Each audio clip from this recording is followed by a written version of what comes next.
बिस्मिल्लाहिर्रहमानिर्रहीम। अस्सलाम वालेकुम। जैसे कि रमज़ान अपने इख्तितामी मराहिल में है, ईद आने वाली है, तो इस मौके पर मैंने सोचा कि मैं अपने तमाम देखने वालों को, अपने स्टूडेंट्स को, अपने कुलीग्स को और अपने असातिज़ा कराम को और हेल्पिंग हैंड के तमाम भाइयों और बहनों को मुबारकबाद पेश करूँ। मैं आप सबको बहुत ज़्यादा मुबारकबाद पेश करता हूँ उन इबादत के लिए जो आपने रमज़ान के महीने में किए, और आने वाली ईद की भी बहुत बहुत ज़्यादा मुबारकबाद पेश करता हूँ। मैं अल्लाह ताला से दुआ करता हूँ कि हमने जो इबादत रमज़ान के महीने में किए, हमने पाबंदी के साथ नमाज़ पढ़ी, कुरान मजीद की तिलावत की, कुरान मजीद को समझा, अल्लाह ताला अपनी बारगाह में कबूल फरमाए हमारे इबादत को, और हमें तौफीक दे कि पूरा साल हम अपनी इन इबादत को जारी रखें।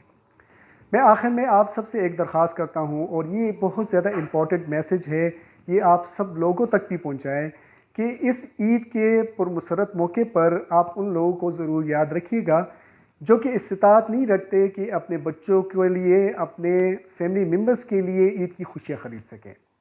तो अपने आसपास ज़रूर नज़र दौड़ाइएगा।